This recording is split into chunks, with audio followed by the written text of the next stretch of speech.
اس کو 159 کے ساتھ کنیکٹ کر رہی ہے۔ تو فرمایا کہ خدا کی بتائی ہوئی سیدھی راہ کو چھوڑ کر اے پیغمبر، جن لوگوں نے اپنے دین میں راہیں نکالی اور فرقوں میں بٹ گئے، ان سے تمہارا کچھ واسطہ نہیں۔ یعنی یہ اعلان برات ہونے جا رہا ہے۔ جو نہیں مان رہے حق کو جاننے کے بعد بھی، ان کے بارے میں اللہ تعالیٰ یہ کہہ رہے ہیں کہ ان کو پھر بتا دو کہ ان سے تمہارا کوئی واسطہ نہیں ہے۔ نیچے جاوید صاحب نے فٹ نوٹ میں اس کو لکھا ہے، مطلب یہ ہے کہ خدا کی سیدھی راہ تو یہی ملت ابراہیم ہے، جسے قرآن نے ایک مرتبہ پھر واضح کر دیا ہے۔ اس کے پیرو ایک ہی جماعت تھے۔ یہود، نصارہ اور عرب کے مشرکین اگر اس میں پگڈنڈیاں نکال کر گروہ گروہ بن گئے ہیں تو ان کو اب ان کے حال پر چھوڑو اور پوری مضبوطی کے ساتھ اس راہ پر قائم رہو۔ تم نے فرض ادا کر دیا، یہ نہیں مانتے تو تمہیں اس سے کوئی سروکار نہیں ہونا چاہیے۔ تو یہی فرمایا کہ خدا کی بتائی ہوئی سیدھی راہ کو چھوڑ کر اے پیغمبر، جن لوگوں نے اپنے دین میں راہیں نکالی اور فرقوں میں بٹ گئے ہیں، ان سے تمہارا کچھ واسطہ نہیں۔ ان کا معاملہ بس اللہ کے حوالے ہے، پھر وہی انہیں بتائے گا جو کچھ وہ کرتے رہے ہیں۔ اس کا وعدہ ہے کہ اس کے حضور،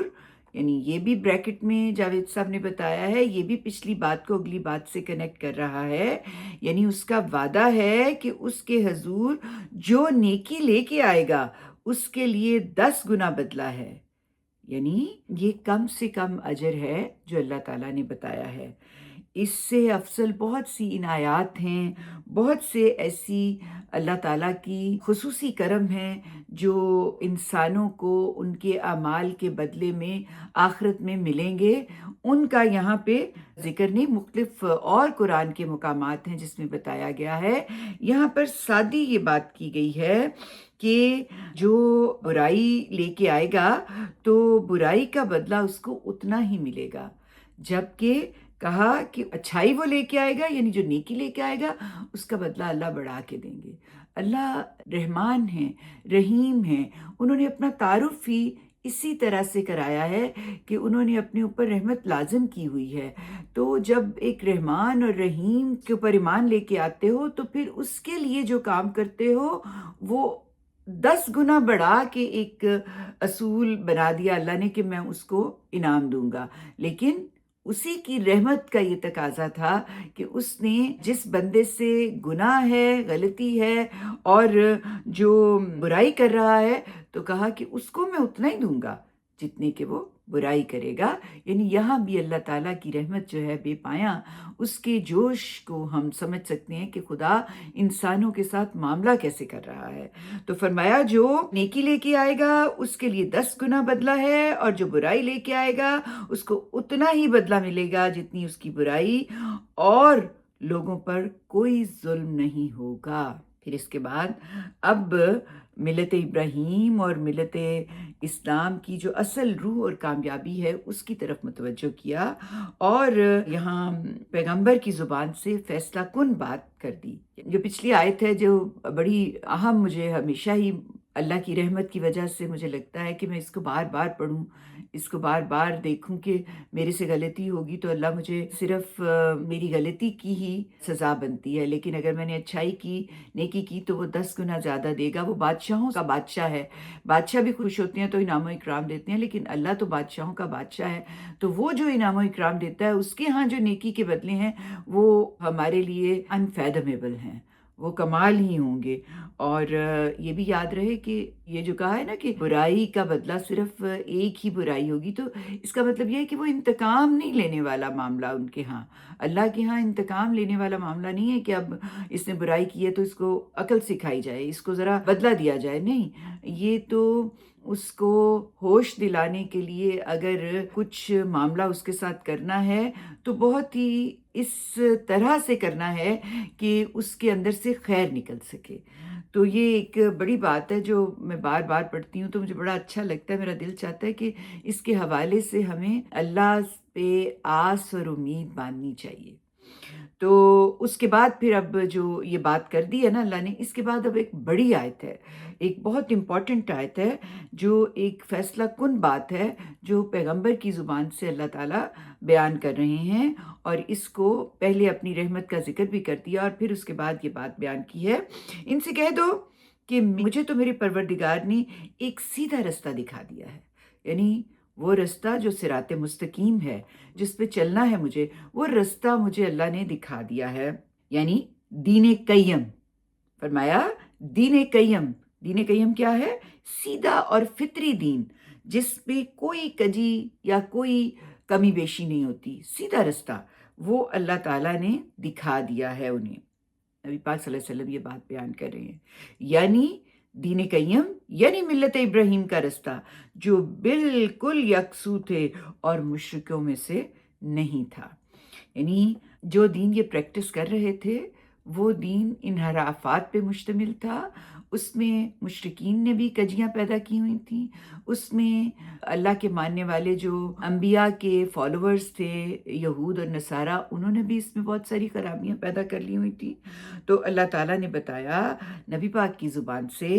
کہ یہ جو کہہ رہے ہیں کہ دین ابراہیمی یہ ہے، ایسا ہرگز نہیں ہے، تو ان سے کہہ دو کہ مجھے تو پروردگار نے ایک سیدھا رستہ دکھا دیا ہے، دین قیم یعنی ملت ابراہیم کا رستہ جو بالکل یکسو تھا اور مشرکوں میں سے نہیں تھا۔ جاوید صاحب نے فٹ نوٹ میں اس کے بارے میں لکھا ہے کہ یعنی میرا رستہ یہی ہے، تم اگر اپنے نکالے ہوئے رستوں پر چلنے کے لیے مصر ہو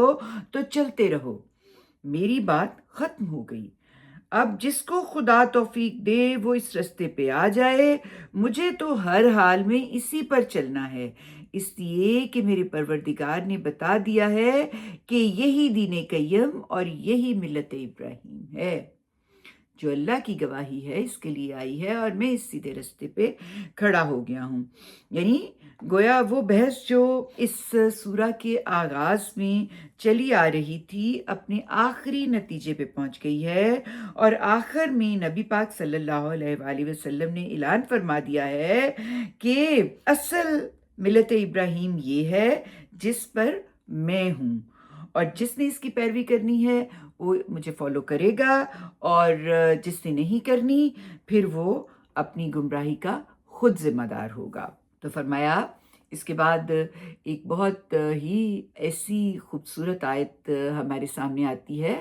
جو ہم روز نماز میں پڑھتے ہیں اور جو ہمارے دل کے بہت قریب ہے، جس سے ہم اللہ تعالیٰ سے کنیکٹ کرتے ہیں۔ میں کبھی کبھی یہ آیت پڑھتی ہوں تو مجھے ایسے لگتا ہے کہ جیسے ہم عام زندگی میں ہم کسی سے رابطہ کرنے کے لیے کوئی کسی قسم کا کنیکشن ڈھونڈتے ہیں، تو بالکل ایسے ہی جب ہم نماز میں کھڑے ہوتے ہیں تو ہم یہ آیت پڑھتے ہیں تو ہم اللہ کے ساتھ کنیکٹ کرتے ہیں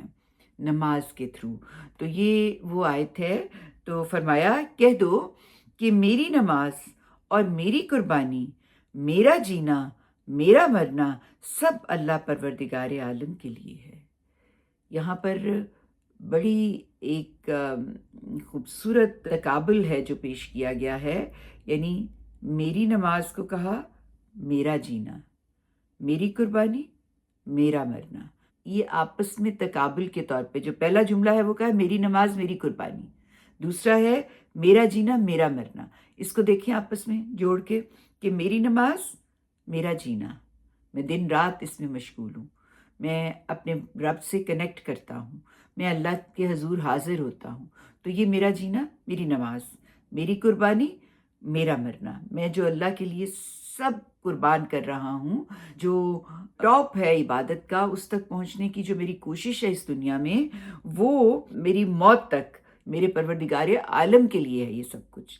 تو فرمایا کہہ دو میری نماز اور میری قربانی، میرا جینا اور میرا مرنا سب اللہ پروردگار عالم کے لیے ہے۔ اس کے بارے میں فٹ نوٹ ہے بہت ہی خوبصورت، جس میں جاوید صاحب نے امین حسن اصلاحی صاحب کا بھی نوٹ جو ہے وہ کوٹ کیا ہے، تو ہم اس کو پڑھ لیتے ہیں۔ فرمایا یہ نہایت خوبصورت قابل ہے، بندہ مومن جیتا ہے تو شب و روز کی ہر کروٹ پر نماز میں ہوتا ہے، اور مرتا ہے تو اسی آرزو میں کہ جان اور مال کی جس قربانی کے لیے وہ ہمیشہ تیار رہا اس کا پروردگار اسے قبول کر لے۔ چنانچہ نماز کے مقابل میں زندگی اور قربانی کے مقابل میں موت ہے۔ استاذ امام لکھتے ہیں، یہ اشارہ ہے کہ جو اس ملت پر ہے وہ جیتا ہے تو خدا کے لیے اور مرتا ہے تو خدا کے لیے، اس کی زندگی میں کوئی تقسیم نہیں ہے۔ یہ از ابتدا تا انتہا بالکل ہم رنگ اور ہم آہنگ ہے، خدا کا کوئی ساجی نہیں، لا شریک لہو۔ اس وجہ سے بندے کی زندگی میں کوئی ساجی نہیں، یہ پوری کی پوری بغیر کسی تقسیم اور تجزیہ اور بغیر کسی تحفظ اور استثناء کے صرف اللہ وحدہ لا شریک کے لیے ہے۔ یہ خوبصورت آیت جس میں کہا کہ کہہ دو میری نماز، میری قربانی، میرا جینا اور میرا مرنا سب اللہ پروردگار عالم کے لیے ہے، اس کا کوئی شریک نہیں، مجھے اسی کا حکم ملا ہے، یعنی یہی میری فطرت ہے اور اسی کی مجھے ہدایت دی گئی ہے۔ یہ ہماری فطرت کے اندر یہ بات شامل ہے اور اللہ نے اسی بات کا حکم بھی دیا ہے۔ تو یہ جو بات کہی ہے کہ میری زندگی، میرا جینا، میرا مرنا اور میری قربانی، یہ ساری کی ساری انتہائی فطری بات ہے کہ یہ ہمیں سمجھ جانی چاہیے، جو یہ بتائیے کہ یعنی یہی میری فطرت ہے اور اوپر سے بھی مجھے اسی کی ہدایت کی گئی ہے کہ یہ اللہ تعالیٰ نے بھی مجھے اسی کے لیے کہا ہے۔ پھر فرمایا اور سب سے پہلے میں سر اطاعت جھکانے والا ہوں، ان سے پوچھو کیا میں اللہ کے سوا کوئی اور پروردگار تلاش کروں جبکہ وہی ہر چیز کا پروردگار ہے۔ یعنی جو پیچھے بات کی ہے نا اس کی دلیل بھی دے دی ہے کہ وہ تو رب ہے، پالنے والا ہے، وہ ہر چیز کا پیدا کرنے والا ہے۔ تو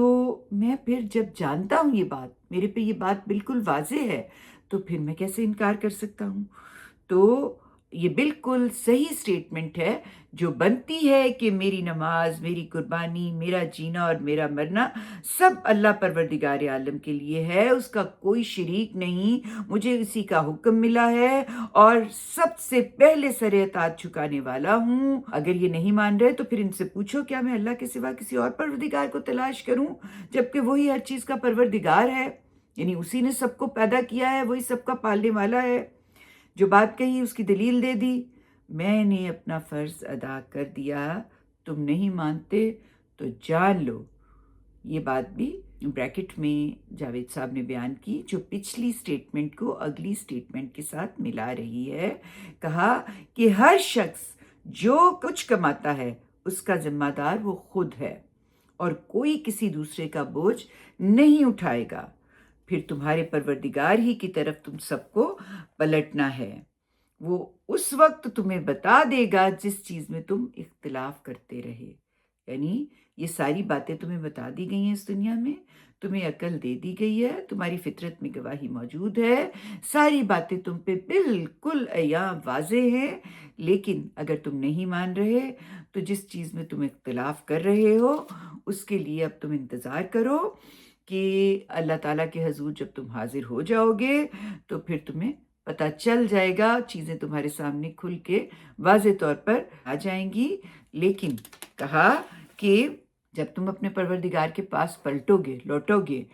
وہ تمہیں جو تم یہاں اختلافات کرتے ہو اس کے بارے میں تمہیں حقیقت بتا دے گا۔ لیکن یاد رکھو ایک اہم بات ہے کہ وہی ہے جس نے تمہیں زمین کا اقتدار بخشا اور ایک کو دوسرے سے بلند درجے دیے تاکہ جو کچھ اس نے تمہیں عطا فرمایا ہے اس میں تمہارا امتحان کرے۔ یہ جو تم سمجھ رہے ہو کہ تمہارے پاس مال و متاع ہے، دنیا میں بادشاہی تمہیں ملی ہوئی ہے، دولت ہے، انواع و اقسام کی اللہ تعالیٰ کی طرف سے رحمتیں ہیں، برکتیں ہیں جو ملی ہوئی ہیں، تو تم اس کی وجہ سے یہ سمجھ رہے ہو کہ تمہیں جو دنیا کی بادشاہی ملی ہے یہ تمہاری اپنے کسی استحقاق کی وجہ سے ہے، یا جو تمہیں اللہ نے دیا اس کے دینے میں تمہارا بھی کوئی حصہ ہے، کوئی ہے جو کام تم بھی کر رہے ہو۔ نہیں، ایسا کچھ نہیں ہے۔ وہ اس نے تمہیں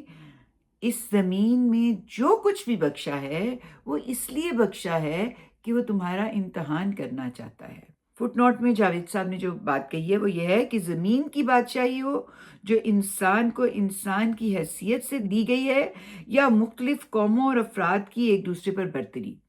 یہ سب اسی پروردگار کی عطا ہوئی اور محض امتحان کے لیے ہے۔ لہٰذا نہ دینے میں کسی کا کوئی حصہ ہے کہ اسے شریک ٹھہرایا جائے، اور نہ استحقاق کی بنیاد پر یہ ملی ہے کہ اس کے بل بوتے پر اطاعت کی بجائے استکبار اور سرکشی کا رویہ اختیار کیا جائے۔ دنیا میں آدمی اکثر سرکشی کرتا ہے، اور اس کی وجہ یہی ہوتی ہے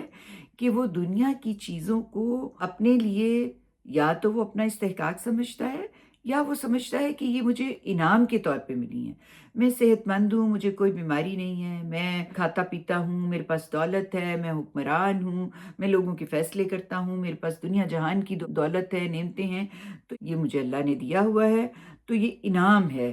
تو میں چونکہ بہت اچھا ہوں اس لیے اللہ نے مجھے یہ انعام دیا ہوا ہے۔ تو یہ جب انسان اس کیفیت میں مبتلا ہوتا ہے نا، وہ یہ سمجھنے لگتا ہے، تو اس کیفیت کو ہم فخر کی کیفیت کہتے ہیں۔ یہ تکبر کی طرف لے جانے والی کیفیت ہوتی ہے۔ تو کہا کہ یہ دنیا کی چیزیں جب آپ اس کو انعام سمجھنے لگتے ہو یا اپنا استحقاق سمجھنے لگتے ہو تو آپ فخر کی نفسیات میں مبتلا ہو جاتے ہو، جس سے انسان کے اندر تکبر پیدا ہوتا ہے۔ جبکہ اگر ہم ان ساری چیزوں کو اللہ تعالیٰ کی طرف سے ایک آزمائش سمجھ لیں تو ہمارے اندر عجز پیدا ہوتا ہے، یعنی ہمارے اندر ایک عاجزی پیدا ہوتی ہے۔ تو یہ دونوں بالکل مختلف کیفیات ہیں جو انسان کو مختلف جگہوں پہ لے جاتی ہیں۔ یعنی ایک کیفیت یہ ہے کہ میرا استحقاق ہے، مجھے انعام ملا ہے، میں بہترین ہوں، اس لیے یہ سب کچھ مجھے ملا ہے، تو اس کے نتیجے میں فخر پیدا ہوا جو آپ کو تکبر کی طرف لے کے گیا، اور تکبر جو ہے وہ سیدھا جہنم رسید کرتا ہے۔ اور دوسری کیفیت یہ ہے کہ یہ آزمائش ہے، آپ اس سے ہمبل ہوں گے، آپ کے اندر عاجزی پیدا ہوگی، اور عاجز انسان جو ہے وہ خدا کے حضور جھکتا ہے، اور یہ جھکنا اس کو اللہ تعالیٰ کی بارگاہ میں جنت کے لیے اہل بنائے گا۔ تو یہی کہا کہ یہ اس لیے اس نے دیا ہے کہ اس میں تمہارا امتحان کرے۔ تو پھر فرمایا آخری تنبیہ قریش کو دی، نبی پاک صلی اللہ علیہ وسلم کو اطمینان دلایا، اور جو قریش ہیں ان کو تنبیہ کرتے ہوئے کہا، پھر بریکٹ میں جاوید صاحب نے لکھا تم مطمئن رہو اے پیغمبر، یعنی جو بات پیچھے کی اس کے نتیجے میں نبی پاک صلی اللہ علیہ وسلم کو اطمینان کی کیفیت دلا دی کہ یہ جو کچھ بھی کر رہے ہیں یہ ان کی جو کیفیت ہے یہ متکبرانہ کیفیت ہے، جس میں یہ اپنا استحقاق یا یہ اپنا انعام سمجھ کے اپنے آپ کو اعلیٰ و ارفع سمجھ رہے ہیں، اور اپنی طرف سے بات کرتے ہیں اور اس کو دین ابراہیمی کے طور پہ پیش کر دیتے ہیں۔ یہ ساری باتیں جو ہیں ان کو تم ایک طرف رکھ دو اے پیغمبر، تم مطمئن رہو اے پیغمبر، تمہارا پروردگار سزا دینے میں بھی بہت تیز ہے اور بڑا بخشنے والا اور رحم فرمانے والا بھی ہے۔ یعنی یہ آخری تنبیہ کے طور پہ یہ بتا دیا ہے۔ یہ آخر میں، یہ نیچے فٹ نوٹ میں جاوید صاحب نے لکھا ہے کہ یہ آخر میں رسول اللہ صلی اللہ علیہ وآلہ وسلم کی طرف التفات اور تسلی کے جملے پر سورہ ختم کرتی ہے کہ مطمئن رہو، یہ نہیں مانیں گے تو بہت جلد خدا کی گرفت میں ہوں گے، اور مان لیں گے تو وہ بھی غفور الرحیم ہے، سچے دل سے اس کی طرف لوٹیں گے تو ان کے گناہ معاف کر دے گا اور انہیں اپنے دامن رحمت میں سمیٹ لے گا۔ یہ اس ہستی کامل کا ایک بہترین وعدہ ہے جو انسان اگر اس پہ غور کرے تو اپنے لیے آخرت کی تیاری بڑے ہی اچھے طریقے سے کر سکتا ہے۔ کہ اگر غلطی سمجھ نہیں آئی، لوٹیں اللہ کی طرف، اس سے رابطہ کریں، اور جو راہ دکھائی ہے، جو راہ بتائی ہے اس کے رسول نے، اس راہ پہ چلنا شروع کریں، تو پھر اللہ تعالیٰ بھی ہاتھ پکڑتا ہے، تھام لیتا ہے، اور بہترین آپ کو انعام دیتا ہے جو کہ آخرت کی کامیابی آخرت کی فوز و فلاح ہوگی۔ تو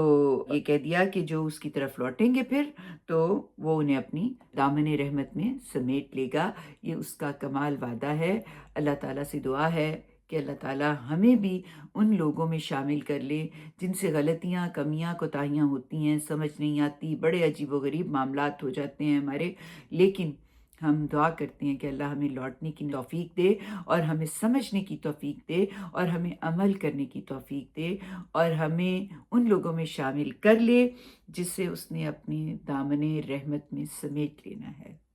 باخر دعوانا ان الحمدللہ رب العالمین۔ جی تو اب ہم اس کا رواں ترجمہ دیکھ لیتے ہیں۔ بسم اللہ الرحمن الرحیم۔ خدا کی بتائی ہوئی سیدھی راہ کو چھوڑ کر اے پیغمبر، جن لوگوں نے اپنے دین میں راہیں نکالی اور فرقوں میں بٹ گئے ہیں ان سے تمہارا کچھ واسطہ نہیں، ان کا معاملہ بس اللہ کے حوالے ہے، پھر وہی انہیں بتائے گا جو کچھ وہ کرتے رہے ہیں۔ اس کا وعدہ ہے کہ اس کے حضور جو نیکی لے کے آئے گا اس کے لیے 10 گنا بدلہ ہے، اور جو برائی لے کے آئے گا اس کو اتنا ہی بدلہ ملے گا جتنی اس کی برائی ہے، اور لوگوں پر کوئی ظلم نہ ہوگا۔ ان سے کہہ دو کہ مجھے تو میرے پروردگار نے ایک سیدھا رستہ دکھایا ہے، دین قیم یعنی ملت ابراہیم کا رستہ جو بالکل یکسو تھا اور مشرکوں میں سے نہیں تھا۔ کہہ دو کہ میری نماز اور میری قربانی، میرا جینا اور میرا مرنا سب اللہ پروردگار عالم کے لیے ہے، اس کا کوئی شریک نہیں، مجھے اسی کا حکم ملا ہے اور سب سے پہلے میں سر اطاعت جھکانے والا ہوں۔ ان سے پوچھو کیا میں اللہ کے سوا کوئی اور پروردگار تلاش کروں جبکہ وہی ہر چیز کا پروردگار ہے؟ میں نے اپنا فرض ادا کر دیا، تم نہیں مانتے تو جان لو کہ ہر شخص جو کچھ کماتا ہے اس کا ذمہ دار وہ خود ہے، کوئی کسی دوسرے کا بوجھ نہیں اٹھائے گا۔ پھر تمہارے پروردگار ہی کی طرف تم سب کو پلٹنا ہے، اس وقت وہ تمہیں بتا دے گا جس چیز میں تم اختلاف کرتے رہے ہو۔ یاد رکھو کہ وہی ہے جس نے تمہیں زمین کا اقتدار بخشا اور ایک کو دوسرے سے بلند درجے دیے تاکہ جو کچھ اس نے تمہیں عطا فرمایا ہے اس میں تمہارا امتحان کرے۔ تم مطمئن رہو اے پیغمبر، تمہارا پروردگار سزا دینے میں بھی بہت تیز ہے اور بڑا بخشنے والا اور رحم فرمانے والا بھی ہے۔ آخر دعوانا ان الحمدللہ رب العالمین۔